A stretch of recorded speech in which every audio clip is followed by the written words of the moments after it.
نحمدہ ونصلی علی رسولہ الکریم اما بعد اعوذ باللہ من الشیطان الرجیم بسم اللہ الرحمن الرحیم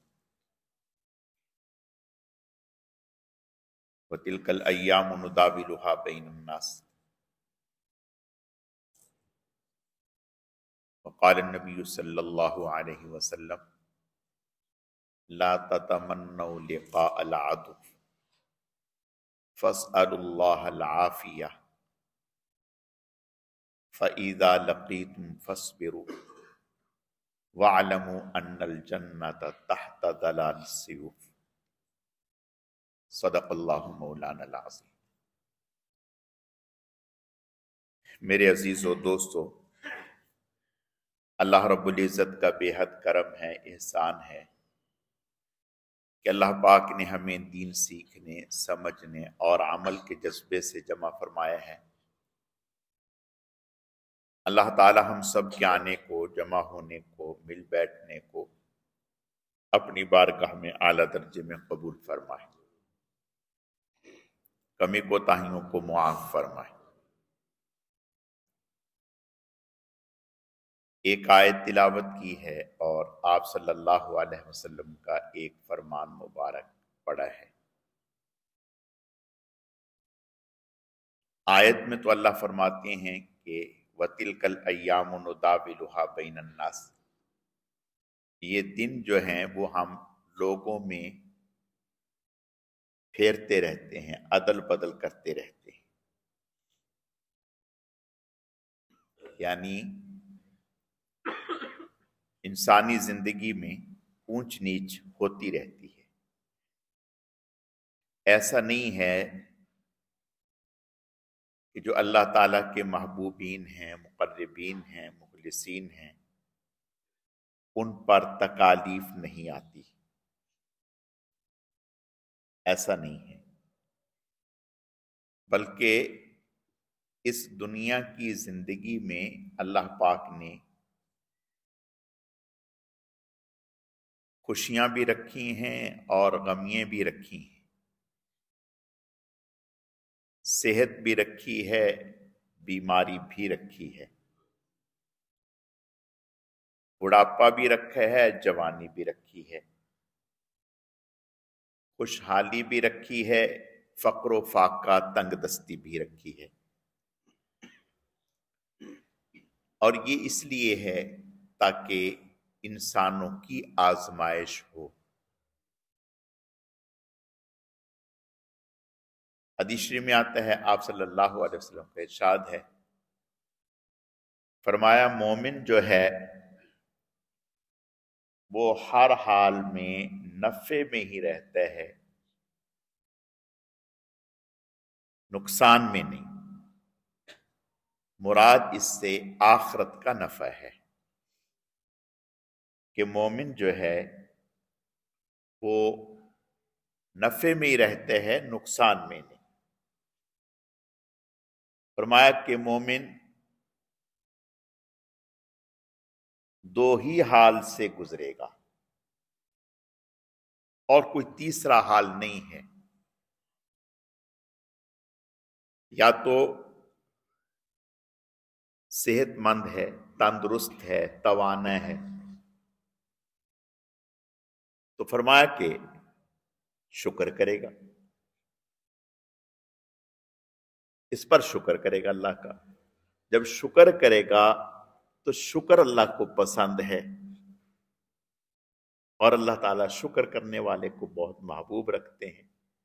وَقَلِيلٌ مِّنْ عِبَادِيَ الشَّكُورُ، شکر کرنے والے بندے تھوڑے ہوتے ہیں، گلے کرنے والے زیادہ ہوتے ہیں۔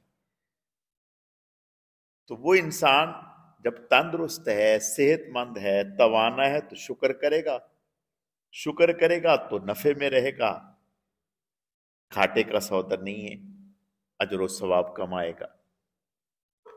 یا اس کے برعکس دوسری حالت ہے کہ بیماری ہوگی، تکلیف ہوگی۔ اگر بیماری ہے، تکلیف ہے تو صبر کرے گا، صبر کرے گا تو بھی نفع سے خالی نہیں، پھر بھی اجر و ثواب ہے۔ آپ صلی اللہ علیہ وسلم نے ارشاد فرمایا کہ صبر پر ایک کانٹا بھی چبھ جائے تو اس پر بھی اجر و ثواب ہے، اللہ گناہ معاف فرماتے ہیں، درجات بلند فرماتے ہیں۔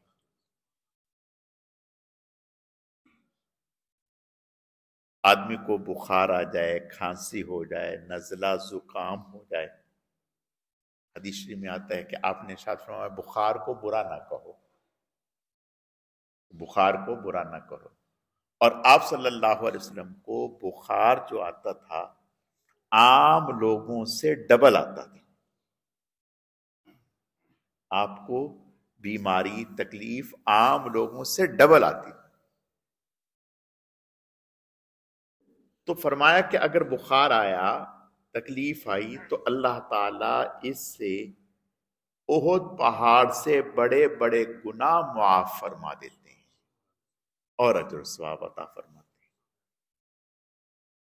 آپ نے ارشاد فرمایا کل قیامت کے دن جب تکالیف پر، بیماریوں پر، پریشانیوں پر، مشکلات پر، مصیبتوں پر اجر ملنے لگے گا تو اس وقت انسان کہے گا کہ اے کاش دنیا میں میرا چمڑا کینچیوں سے کاٹ دیا جاتا اور میں اس پر صبر کرتا، تو اللہ تعالیٰ صبر پر جو اجر و ثواب دیتے ہیں وہ مجھے اجر و ثواب مل جاتا۔ ایک جگہ اللہ فرماتے انما یوفی الصابرون اجرہم بغیر حساب، نماز پر اجر جو ملے گا وہ بھی حساب کتاب سے ملے گا، اور صدقے پر اجر و ثواب ملے گا، حساب کتاب سے ملے گا۔ تکالیف پر جو صبر اجر و ثواب ملے گا، مصیبتوں پر، اس کا تو کوئی حساب ہی نہیں۔ انما یوفی الصابرون اجرہم بغیر حساب، بغیر حساب کے اللہ اجر عطا فرمائے۔ اور ایک جگہ فرمایا وبشر الصابرین، صبر کرنے والوں کو خوشخبری ہے۔ ایک تو ہے بھی بیمار، اس کے لیے تو اجر ہے ہی، جو بیمار کی تیمارداری کرنے والا ہے اس کے لیے جب اتنا اجر ہے کہ اگر صبح ایک دفعہ پوچھ لیتا ہے بھی آپ کا کیا حال ہے، ایک دفعہ بس یہ پوچھ لیتا ہے کہ آپ کا کیا حال ہے، شام تک 70,000 فرشتے اس کی مغفرت کی دعا کرتے ہیں، صرف ایک دفعہ پوچھنے والا۔ اور جو مستقل اس کی تیمارداری میں لگا رہے اس کا کیا حال ہوگا، اس کا کیا حال؟ حدیث شریف میں آتا ہے آپ صلی اللہ علیہ وسلم کا ارشاد ہے اگر کسی کا کوئی آدمی انتقال کر جائے، کسی کو کوئی اور مصیبت، صدمہ، تکلیف پہنچے، اور کوئی آدمی اس کو تسلی کے کلمات کہتا ہے کہ یار آپ پریشان نہ ہوں، انشاءاللہ اللہ مہربانی کریں گے، اے اللہ کی طرف سے، تو فرمایا تسلی کے کلمات کہتے ہیں جتنا اجر و ثواب اس مصیبت پر اسے ملا ہے اتنا ہی اجر و ثواب اس شخص کو مل جائے گا، اس کو ملے۔ تو میں عرض یہ کرنا چاہتا ہوں کہ آپ صلی اللہ علیہ وسلم نے ارشاد فرمایا کہ مومن جو ہے وہ تو نفع سے خالی ہے ہی نہیں،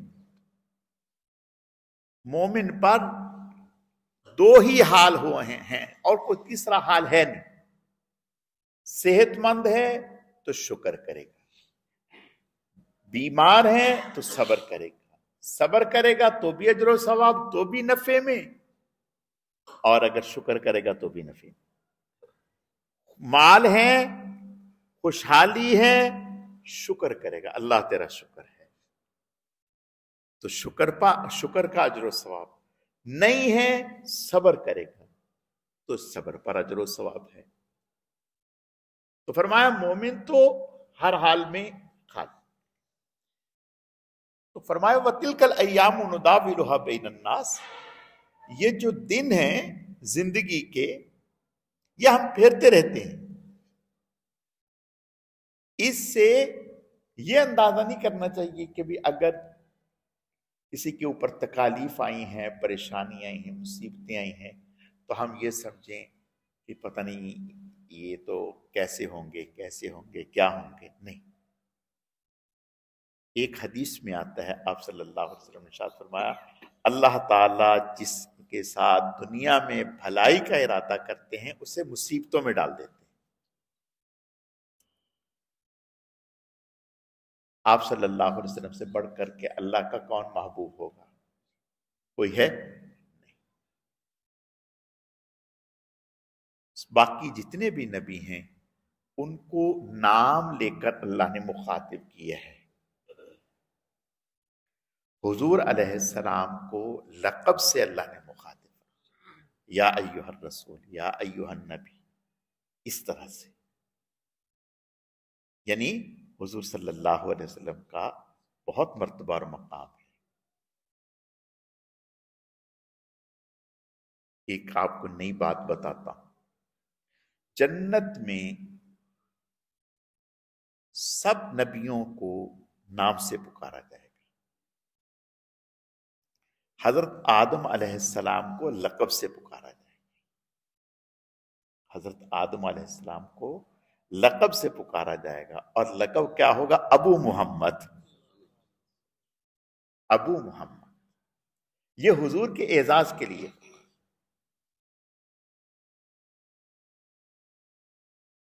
حضرت آدم علیہ السلام جب اللہ تعالیٰ کی طرف سے حکم ملا تھا کہ بھئی یہ نہیں کھانا، آپ نے کھایا، تو اللہ تعالیٰ کی طرف سے زمین پر آنا مقدر تھا، آ گئے. تو حضرت نے توبہ کی اللہ تعالیٰ کی بارگاہ میں، اور حضور کا صدقہ دے کر، واسطہ دے کر، تو اللہ پاک کی طرف سے پوچھا گیا کہ آپ محمد صلی اللہ علیہ وسلم کو کیسے جانتے ہیں؟ کہا کہ جب آپ نے مجھے بنایا تو میں نے عرش پہ آپ کے نام کے ساتھ یہ نام لکھا ہوا دیکھا. اللہ پاک نے فرمایا ہاں، یہ واقعتاً ہمارے بہت محبوب ہیں آپ ہی کی اولاد سے، سب سے آخر میں آئیں گے. تو میں عرض یہ کرنا چاہتا ہوں کہ حضور صلی اللہ علیہ وسلم نے ارشاد فرمایا، سارے نبیوں کی تکالیف ایک طرف اور میری تکالیف ایک طرف. مجھے تو تکالیف آئیں وہ سارے نبیوں سے زیادہ آئیں. اب دیکھیے حضور اللہ کے کتنے محبوب ہیں. تو پتہ چلا کہ اگر دنیا میں کوئی حالات آتے ہیں، مسائل، پریشانی آتی ہیں، تکالیف آتی ہیں، تو یہ اللہ تعالیٰ کی محبوبیت کی علامت ہے. آپ صلی اللہ علیہ وسلم کا ارشاد ہے، فرمایا دنیا میں سب سے زیادہ تکالیف نبیوں پر آتی ہیں. سب سے زیادہ تکالیف دنیا میں نبیوں پر آتی. فرمایا پھر اس کے بعد ان لوگوں پر آتی ہیں جو نبی کے جتنا زیادہ قریب ہوگا اس پر اتنی ہی زیادہ تکالیف آئے، اتنی ہی زیادہ تکالیف. تو پتہ چلا کہ تکالیف، یہ پریشانیاں، یہ درجات کی بلندی کے لیے. وہ ایک شعر ہے نا، باد مخالف سے نہ گھبرا اے عقاب، باد مخالف سے نہ گھبرا اے عقاب، یہ تو چلتی ہے تجھے اونچا اڑانے کے لیے. یہ جو حالات ہیں یہ اللہ تعالیٰ کی طرف سے انسان کو اوپر لے جانے کے لیے. حضرت ابراہیم علیہ السلام کے حالات پڑھو، دیکھو موسیٰ علیہ السلام کے حالات پڑھو. اللہ کے نبی حالات آئے کہ سر پر آرا رکھ کر 2 ٹکڑے کر دیا گیا.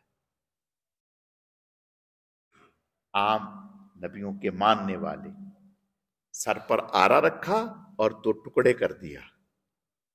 لیکن مجال ہے کہ ایمان کے بارے میں کوئی لفظ کہا نہ، ایمان پر مضبوط ہے، ایمان پر مضبوط. تو پتہ چلا کہ بھائی پریشانی، مشکل، یہ اس زندگی کا حصہ ہے. اور پھر پریشانی جب انسان پر آتی ہے جو اللہ تعالیٰ کا محبوب ہوتا ہے نا. دیکھیں دنیا میں جب کسی انسان کو کسی سے محبت ہو، کسی سے محبت ہو، اس کو اگر اس کی وجہ سے تکلیف آئے اور اس کو پتہ چل جائے کہ اس کو یہ تکلیف میری وجہ سے آئی ہے تو یہ انسان خوش ہوتا ہے. آپ دیکھتے نہیں، ہم سیاسی جماعتوں کو دیکھتے ہیں، سیاسی جماعتوں کو دیکھتے ہیں، ان کے ورکر ڈنڈے کھا رہے ہیں، مار کھا رہے ہیں، پولیس والوں کے ڈنڈے کھا رہے ہیں، اور ٹی وی میں سامنے ہو کر کے کیمرے کے بتاتے ہیں ہم فلاں سے اتنی محبت کرتے ہیں اور فلاں کے لیے ہمیں یہ تکلیف آئی ہے.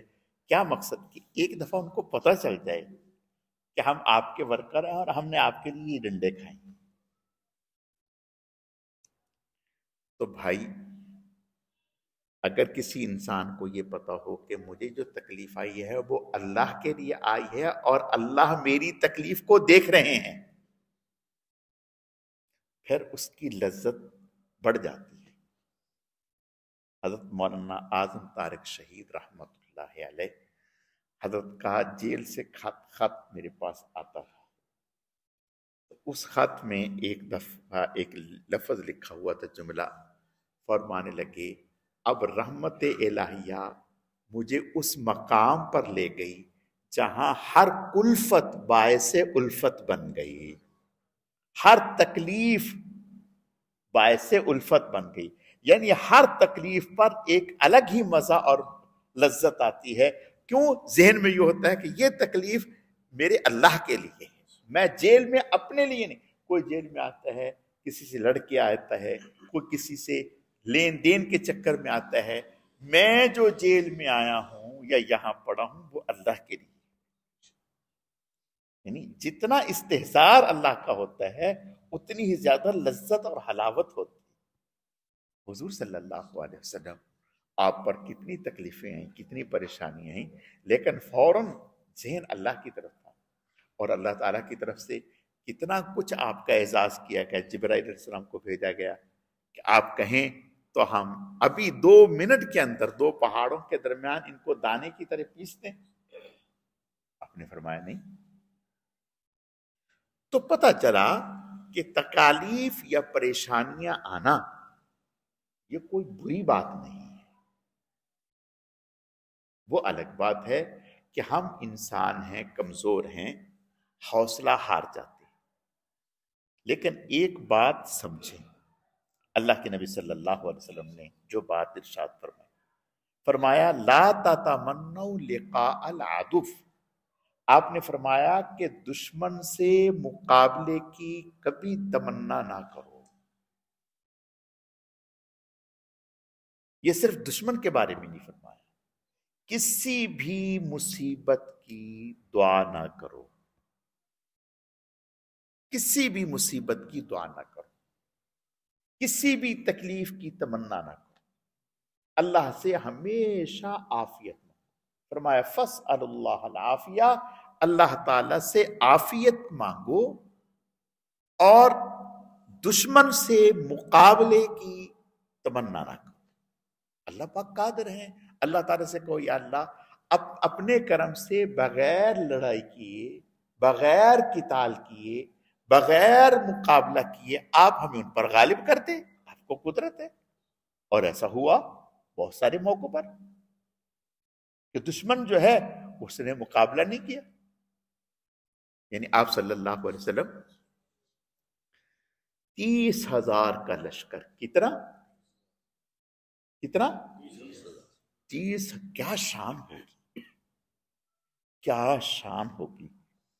لیکن آپ صلی اللہ علیہ وسلم کا حافظہ ایسا تھا، ذہانت ایسی تھی، کوئی لسٹ تیار نہیں ہوئی تھی، لسٹیں تیار نہیں ہوئی تھی. لیکن آپ صلی اللہ علیہ وسلم راستے میں پہنچے تو 30,000 کا لشکر تھا. 30,000 میں کوئی پتہ چلتا ہے اگر مسجد بھری ہو تو ہمیں یہ نہیں پتا ہوتا کہ کون ہے کون نہیں ہے، نہیں پتہ چلتا. 30,000 میں آپ صلی اللہ علیہ وسلم نے ارشاد فرمایا کعب ابن مالک کو کیا ہوا، وہ کیوں نظر نہیں آ رہا؟ کعب فرماتے ہیں کہ میں حیران ہوا کہ جب حضور نے میرا نام لیا کہ وہ کیوں نہیں ہے. یعنی اندازہ کریں کہ حضور صلی اللہ علیہ وسلم کا حافظہ، ذہانت کیسی تھی. ایک ایک شکل یاد ہے اور مختلف لوگوں کا نام لیا، وہ کیوں نہیں؟ تو 30,000 کا مجمع حضور کے ساتھ گیا اور رومیوں کا جو ہے ان کے ساتھ ان کی باقاعدہ فوج تھی، باقاعدہ تربیت یافتہ لوگ تھے. یہ پہلا مقابلہ تھا آپ صلی اللہ علیہ وسلم کا اور مسلمانوں کا جو باقاعدہ کسی ملک کی فوج کے ساتھ تھا، ورنہ ایسا مقابلہ نہیں تھا. ورنہ علاقائی سطح پہ وہ جنگجو قبیلے تھے، یہ جنگجو قبیلے تھے، اس طرح سے تو تھا. باقاعدہ کسی فوج کے ساتھ اور ٹریننگ یافتہ، تربیت یافتہ فوج کے ساتھ مقابلہ نہیں تھا. اور آپ صلی اللہ علیہ وسلم کو اطلاع ملی تھی کہ اس وقت یہ روم جو ہے دنیا کی نمبر 1، ایک نمبر پر یہ حکومت کہلاتی تھی. 2 حکومتیں تھیں، جیسے آج روس اور امریکہ ہے، اس وقت روم اور ایران. ایران کو فارس کہتے تھے اور رومیوں کو رومی کہتے تھے، یہ عیسائی تھے.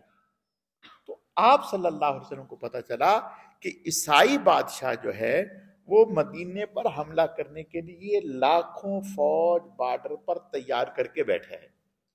تو آپ صلی اللہ علیہ وسلم نے سوچا کہ مشورہ کیا کہ بجائے اس کے کہ وہ یہاں آئے، ہم ہی کیوں نہ جائیں. اللہ اکبر. اس کو کہتے ہیں جرأت، اس کو کہتے ہیں بہادری. حضرت انس رضی اللہ تعالیٰ فرمایا کرتے تھے آپ صلی اللہ علیہ وسلم احسن الناس، اشجاع الناس، اجود الناس. 3 خوبیاں تھیں آپ صلی اللہ علیہ وسلم. ویسے تو بے شمار صفات تھیں، لیکن اس حدیث میں حضرت انس رضی اللہ تعالیٰ فرمایا احسن الناس، اتنے حسین، اتنے حسین، اتنے حسین کہ آپ اس کا تصور ہی نہیں کر سکتے. اتنے حسین تھے. اللہ ہی جانتا ہے کہ حضور کتنے حسین ہوں گے، کتنے حسین ہوں گے. کسی نے حضرت عائشہ صدیقہ رضی اللہ تعالی عنہا سے کہا کہ جنہوں نے یوسف علیہ السلام کو دیکھا تھا تو انہوں نے، عورتوں نے انگلیاں کٹوا دی. تو حضور، مقصد تھا کہ حضور کو دیکھ کر لوگوں نے انگلیاں کو نہیں کٹوائیں. بات سمجھ میں آ گئی؟ جواب میں بھی حضرت عائشہ تھی، بلا کی ذہین، بلا کی بہت ذہین تھی، فقیہہ تھی. فرمانے لگیں جنہوں نے یوسف علیہ السلام کو دیکھا انہوں نے انگلیاں کٹوائیں بے ہوشی کے عالم میں. بے ہوشی کے عالم میں کوئی جوڑ کٹوا دیں، آپریشن کروا لیں، کوئی کمال کی بات نہیں ہے، سبھی کرواتے ہیں بے ہوشی میں. لیکن کمال تو یہ ہے کہ ہوش میں آپریشن کروائے. نہیں سمجھ میں بات. کمال یہ ہے کہ ہوش میں آپریشن کروائے. فرمانے لگیں کہ جنہوں نے یوسف علیہ السلام کو دیکھا تھا انہوں نے بے ہوشی کے عالم میں انگلیاں کٹوائیں. جنہوں نے میرے آقا محمد رسول اللہ کو دیکھا انہوں نے ہوش کے عالم میں گردنیں کٹوا دی. کیا خوب. تو حضرت انس رضی اللہ تعالیٰ فرماتے ہیں کہ حضور صلی اللہ علیہ وسلم احسن الناس، سب سے زیادہ حسین. کتنے حسین، کتنے حسین. کہا کأن الشمس تجری فی وجہہ، ایسے حسین کہ گویا سورج آپ کے رخساروں میں چل رہا ہے. سورج آپ کے رخساروں میں چل رہا ہے.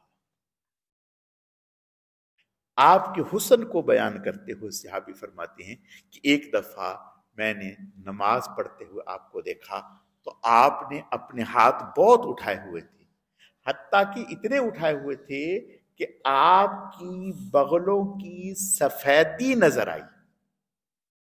دیکھیں ایک بات غور کریں، انسان کی بغلیں سفید نہیں ہوتی، سیاہ ہوتی ہیں.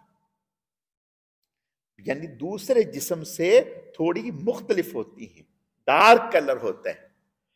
حضور علیہ السلام کی بغلوں کی صفاتی ایسی تھی جیسے چاندی چمک رہی ہو، ایسی۔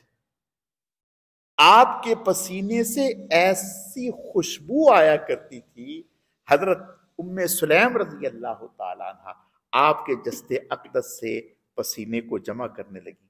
آپ کی آنکھ کھلی، دیکھا، فرمایا ام سلیم کیا کر رہی ہو؟ یا رسول اللہ آپ کا پسینہ جمع کر رہی ہوں۔ فرمایا کیوں؟ کہا یا رسول اللہ مالدار عورتیں قیمتی قیمتی عطر لگا کے آتی ہیں، میں جب آپ کے پسینہ لگا کے جاتی ہوں نا تو سب کے عطر اس کے سامنے شرما جاتے ہیں۔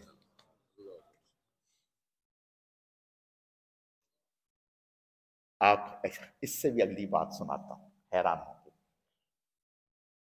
ایک صحابی تھے، ان کے جسم پر یہ نکل آئی، کیا کہتے ہیں اس کو؟ نہیں چکن پاکس نہیں، وہ جو الرجی سی ہو جاتی ہے نا، وہ دپڑ سے بن جاتے ہیں، نشان ہیں، ہاں، جس سے جلن سی مچتی ہے جسم پر۔ ہاں، تو ان کے جسم پر نا وہ نشان سے ہو گئے اور جلن مچ گئی۔ انہوں نے آپ صلی اللہ علیہ وسلم سے ذکر کیا، آپ صلی اللہ علیہ وسلم نے ہاتھ پھیرا ان کے جسم پر۔ اللہ اکبر!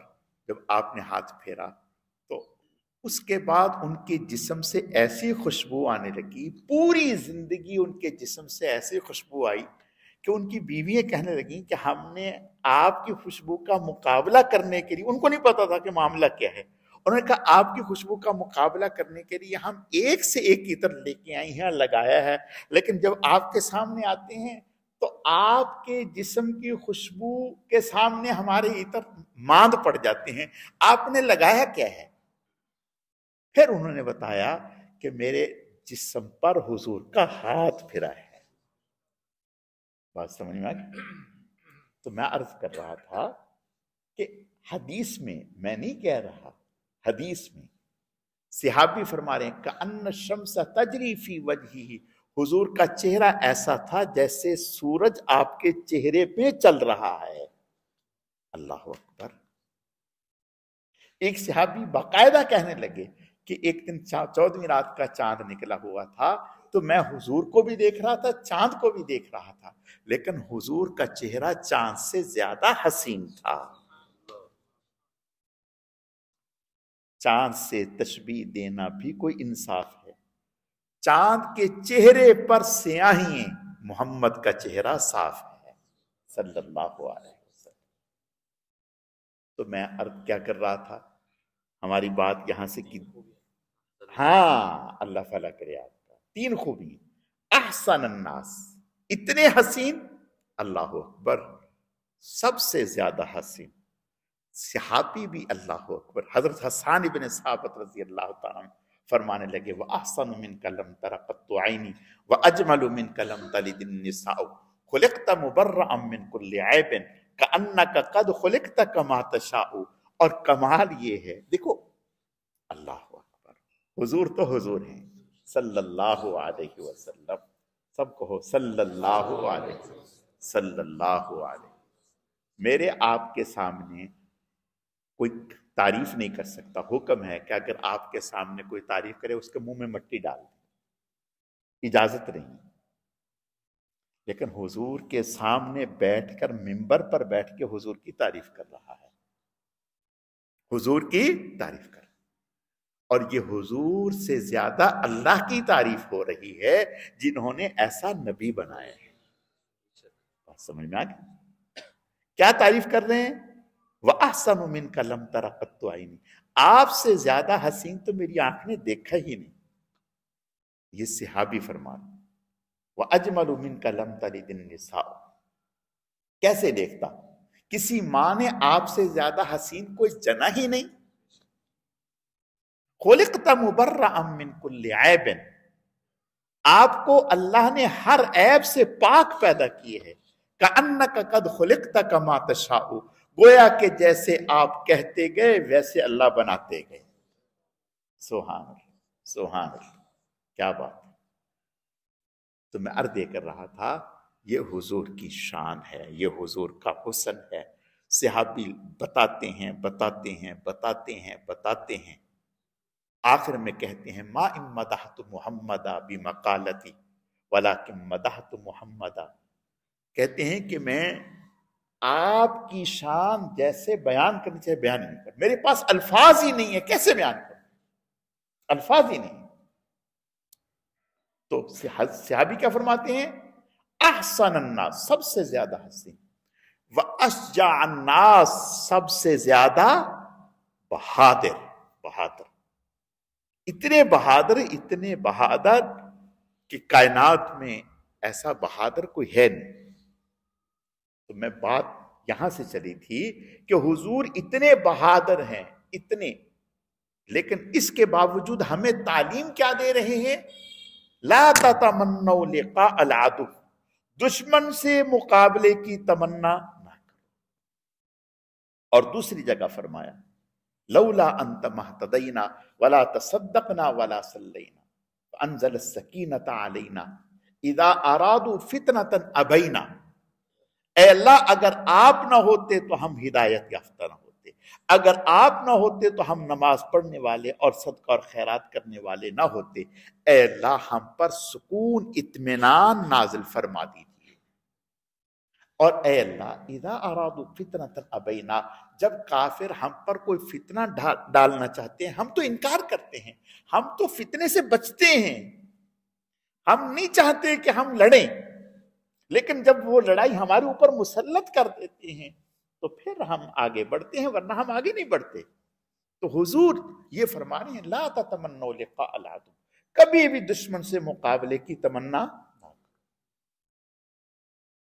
اور فاسألوا اللہ العافیہ، اللہ سے عافیت مانگو۔ تو پتہ چلا کہ صرف یہی نہیں بلکہ کسی بھی مصیبت کی تمنا نہ کرو، کسی بھی مصیبت کی تمنا نہ کرو۔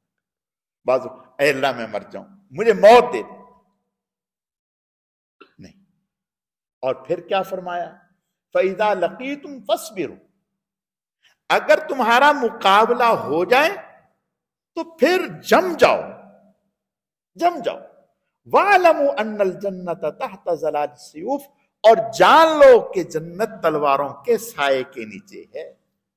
اللہ اکبر، پھر جان لو کہ جنت تلواروں کے سائے کے نیچے ہے۔ پھر جنت کو پانے کے لیے بھلے کیما ہو جائے پرواہ نہیں ہے، لیکن پاؤں میں جنبش نہیں آنی چاہیے۔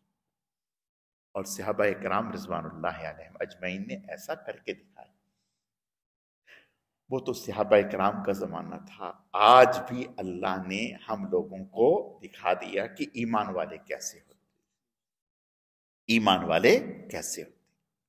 اللہ اکبر، چھوٹے بچے شہید ہو گئے، ہم تو اپنی اولادوں کی تکلیف کا تصور کر کے کانپ جاتے ہیں، ان کا پورا پورا گھر۔ ابھی ایک بچہ جو چند دن پہلے کی بات ہے ملبے کے نیچے سے نکلا ہے، نو مولود بچہ، اتنا حسین، 40-45 دن کے بعد،